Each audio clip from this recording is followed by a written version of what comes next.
I was 17 years old when I had my first girlfriend. At the time, I lived with my mom. My parents had separated when I was 11, and since then, it had just been the two of us in our little house in a small town in Texas. One day, I decided to invite my girlfriend out on a date, just to break away from the routine. She eagerly accepted. We both had jobs. I worked at a local grocery store, and she worked at Starbucks. Our shifts were during the day, and we juggled them with our senior year of high school. It was a Friday night, we didn't have much homework, so it felt like the perfect time. After work, I picked her up from her place. We went to a small diner about 10 minutes from my house. It was modest, all I could afford at the time, but it suited us just fine. We ate well, and after that, we went back to her house to hang out a bit more. By then, it was already dark, and I could feel the evening slipping away too quickly. She started complaining that our date was too short, that she wanted to make the most of the night. I told her I didn't have enough money to take her anywhere else, but then I had an idea. A simple drive. We first cruised around the small downtown area, the streetlights making it feel like we were the only two people in the world. Then, driven by curiosity and a sense of adventure, we took a less traveled road, one that wound through a thick forest. Slowly, the pavement gave way to a dirt road. All around us, the trees seemed to close in like a suffocating embrace. We kept going, drawn into the mesmerizing yet slightly unsettling atmosphere. At one point, I felt the pressure building in my bladder. I used it as an excuse to pull over, and she laughed, saying she had to go too. So, we parked on the side of the road, stepping out under the headlights of the car. But as soon as we opened the doors, a rancid smell hit us. It was so strong it was almost unbearable. I tried to make a joke, saying it was probably a dead animal or that someone had stopped here before us, but my girlfriend gagged. We decided to make it quick. Just a few steps away, there was a small clearing. It was perfect. We did what we needed to do, and as we headed back to the car, a loud noise echoed to our left. It sounded like a branch breaking, a sharp crack that echoed oddly in the night's silence. My heart started pounding. I thought it might be an animal, but there was something off about the sound, too precise, too human. My girlfriend, visibly uneasy, grabbed my hand and urged me to go back to the car. We hurried, but just as I was about to open the door, a terrifying scream split the silence. It came from the exact spot where we had just been standing. This scream, it was unnatural. It was a mix of pain and terror, almost inhuman. My girlfriend clung to me in fear. She begged me not to go, but my instinct told me to check it out. I wanted to understand what was happening, to make sure we weren't in danger. I locked the car doors to keep her safe, then slowly walked toward the sound. Every step echoed through the heavy silence of the forest. The scream came again, louder this time, closer. I turned on my phone's flashlight and pointed it toward the trees. At first, I couldn't see anything, just the shadows of branches dancing in the light. But suddenly, a figure appeared in the beam. A man. He was standing perfectly still, wearing a white t-shirt with black stripes, holding a blue tarp in front of him like a curtain. He was there, unmoving, his eyes fixed on me. I froze, then slowly took a step back, then another. He still didn't move, like a statue frozen in the darkness. My survival instinct kicked in. I turned around and ran toward the car. In seconds I was inside, the doors locked, my girlfriend staring at me with wide, panicked eyes. Without a word, I started the car and we sped off. On the way back, my girlfriend kept asking me what had happened, but I couldn't explain. Part of me still couldn't process what I'd seen, and the other part was too terrified to put it into words. We drove straight through, avoiding the empty streets of the town, until we arrived at her house. Once we were safely inside her room, I finally had the courage to show her the photo I'd taken with the flash. The image was blurry, but the man was clearly visible, standing still, the blue tarp stretched out like a sinister veil. She looked at it, horrified, and told me that man was not normal. There was something about him, in his posture, in the darkness of his eyes, that seemed straight out of a nightmare. We decided to spend the night together, too scared to be alone. Every noise outside made our blood run cold, and I couldn't shake the feeling that he was still watching us. The next day, in the light of day, we talked about going back to the spot, but the idea paralyzed us with fear.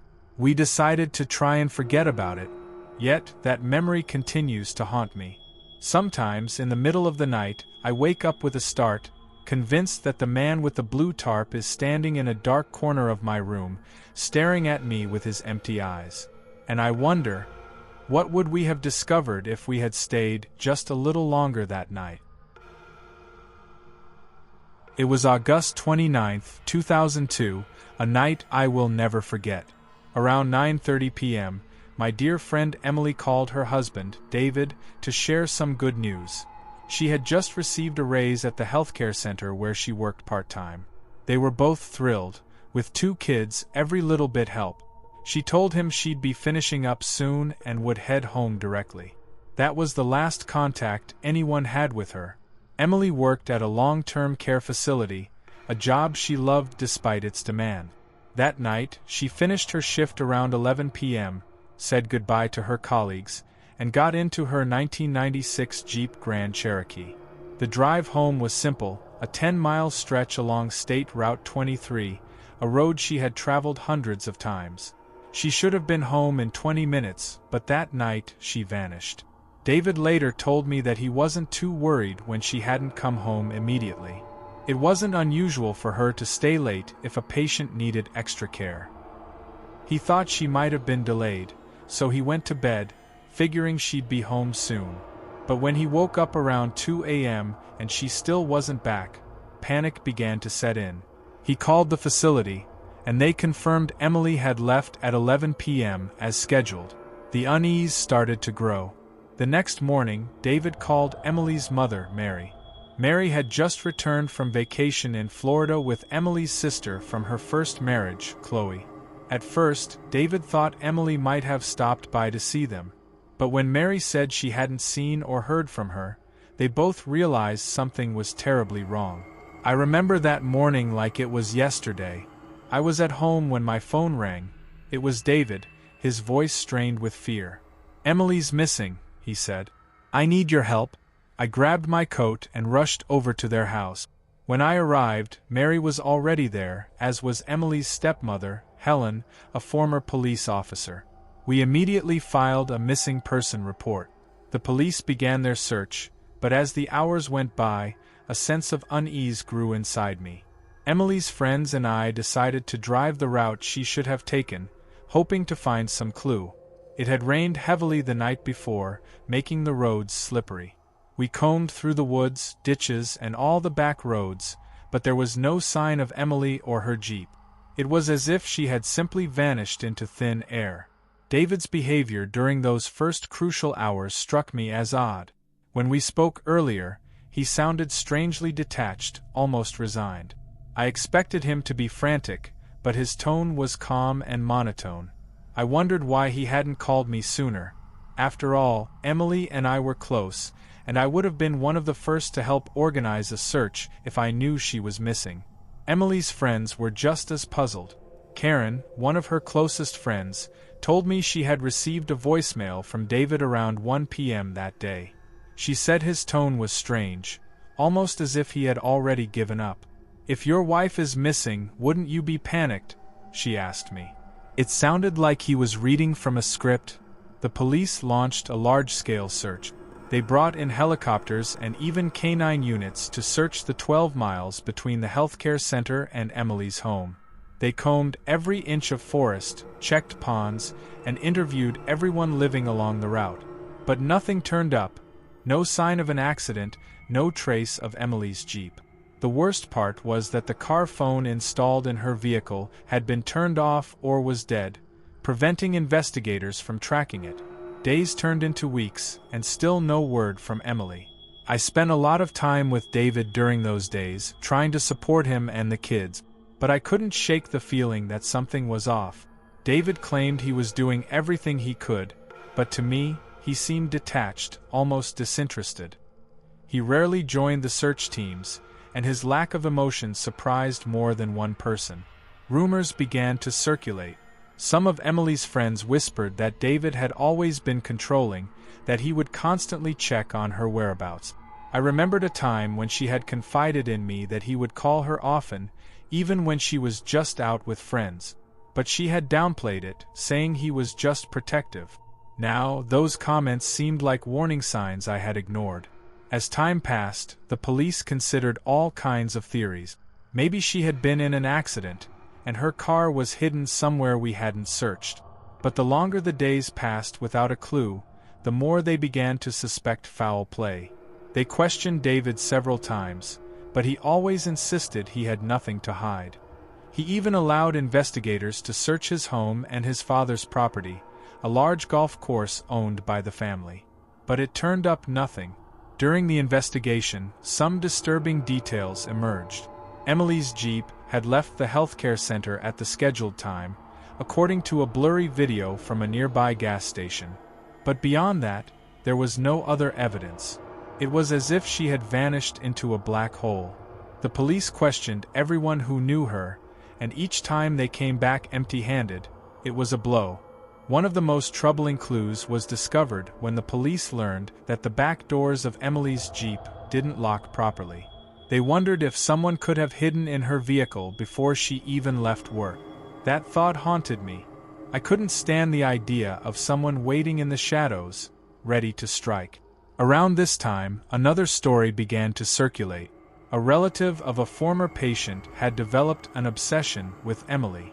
This man had a history of assault and had been seen lurking around the healthcare center in the weeks leading up to her disappearance. The police drained a pond near his home and brought in dogs to search the area, but, like all the other searches, it yielded nothing. Still, Emily's mother and her sister, Chloe, were convinced he was responsible. They clung to this theory, desperate for answers. Then, there was the Russian man. David's father had a business associate, a man with ties to organized crime. When the police questioned David about it, he mentioned that Emily had once overheard an argument between this man and a group of strangers. The men had gone silent when they noticed her, and she had left disturbed. It was possible she had learned something she shouldn't have. The police followed this lead, but found no concrete evidence to pursue it. In the years that followed, Emily's case grew colder, and the rumors surrounding David intensified. He refused to appear on TV shows or news programs, claiming he wanted to protect his children from the media frenzy. But Emily's friends saw it differently. They thought he was hiding something. I tried to defend him for a while, but even I began to have doubts. Why would someone who claimed to love her so much refuse every opportunity to keep her story alive? In 2017, a crime show contacted him again, but he declined to participate. His father, however, agreed to speak. He insisted his son was innocent, stating that the accusations were baseless. But there was something in his eyes, a shadow I couldn't ignore. Today, Emily's story remains an unsolved mystery. I think about her often, wondering what really happened that night. Is she still out there, alive but lost? Or did something more sinister occur? A part of me knows I may never get the answers, but another part can't let go. It was late, much later than I had expected. I was returning from a business trip that had completely drained me, and the pitch-black night stretched ahead. The road, deserted, wound its way between fields and woods, plunging my car into an oppressive darkness. My GPS still indicated an hour before I would get home, and all I wanted was to find the comfort of my bed. The headlights of my car sliced through the shadows of the trees, casting eerie silhouettes on the asphalt. The branches, rustling in the wind, seemed to want to grab me, as if the road itself was holding me prisoner. I tried to push these thoughts from my mind, focusing on the drive. I couldn't afford to let my fatigue take over, not on this winding road. That's when I saw him. A figure by the side of the road, a man, standing still. He was wearing a dark coat, and his face was hidden beneath a hat. A shiver ran down my spine, but I told myself it was probably just a hitchhiker. Maybe someone whose car had broken down or who had gotten lost. At that hour, cars were few and far between. By instinct, I slowed down. As I got closer, I rolled down my window and asked if he needed help. He looked at me, his eyes concealed in the shadow of his hat, and in a low voice, he simply said, "Can you give me a ride to the city?" I don't know why, but a sense of unease washed over me. Yet, against all logic, I nodded and gestured for him to get in. He settled next to me, and the air immediately turned cold. A chill ran down my arms, even though the car's heater was cranked up all the way. He didn't speak, just staring straight ahead. An oppressive silence had settled, broken only by the low hum of the engine and the sound of the tires on the asphalt. I tried to break the ice by starting a conversation. "You headed far?" I asked. No response. He just kept staring at the road, his hands resting motionless on his knees. The atmosphere grew heavier, and I could feel my anxiety rising. Every minute spent in his presence seemed to stretch time, as if the drive had no end. I told myself I must have imagined the chill. After all, I was exhausted, and maybe my mind was playing tricks on me. To reassure myself, I quickly glanced in the rearview mirror, hoping to see a light or any sign of civilization on the horizon. But there was nothing, just the dark road stretching endlessly ahead. At that moment, a strange smell filled the car, a mix of damp earth and mold, like something dead was nearby. My heart began to race, and I had to force myself not to hit the gas and speed away from the foul stench. I glanced over at my passenger, but he didn't react, sitting still as a statue. "Are you okay?" I asked, hoping for some kind of response. Still nothing. His silence was growing more unsettling. I decided not to press him further and focused my attention back on the road. But, from time to time, I could feel his gaze weighing on me, as though he was judging me. Every second spent with him felt like an eternity. Then, without warning, he murmured, "You know, this road, it's seen so much tragedy." His voice, rough and deep, felt like a knife to my gut. People have lost their lives here, and some never find peace.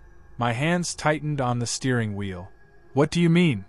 I asked, trying to sound calm despite the panic building in me. "Lost souls," he continued. "They're looking for someone to take them home." At that moment, I felt my heart tighten. The air had become so cold that my breath formed a fog in the car. It was impossible. There was something strange, unreal about this situation. I wanted to turn my head to look at him, but a visceral fear paralyzed me. What if, by looking at him, I discovered something inhuman? My hands trembled, and I pressed the accelerator, hoping that the city would finally appear around the next bend. The smell of decay had become unbearable, as if it was creeping into my lungs. Suddenly, he spoke again. "The next exit." "That's where it happened." My throat tightened. "What happened?" I whispered, almost against my will. "An accident, a car, a man alone." He paused for a moment, then added, "Just like you, tonight." Panic rose inside me. I slammed my foot on the accelerator, my trembling hands gripping the wheel. "Tell me where to drop you, and I'll take you there," I insisted, desperate to end this as quickly as possible. But he didn't respond. Then, the road led to an intersection I vaguely recognized. But something was wrong. The place felt different. The trees seemed older, more twisted, and the headlights didn't pierce the darkness like they had before. "Stop here," he ordered. I slammed on the brakes, my heart racing. He got out without a word, walking away into the night. I wanted to speed off immediately, but my curiosity forced me to look one last time in the rearview mirror. There was no one. A wave of terror overwhelmed me, and I sped off, praying that the city would finally appear. When I arrived home, I rushed inside, locking all the doors behind me. It wasn't until later, reading an old online news article, that I learned the story of a man who had died on that very road, exactly at the spot where I had picked up my passenger.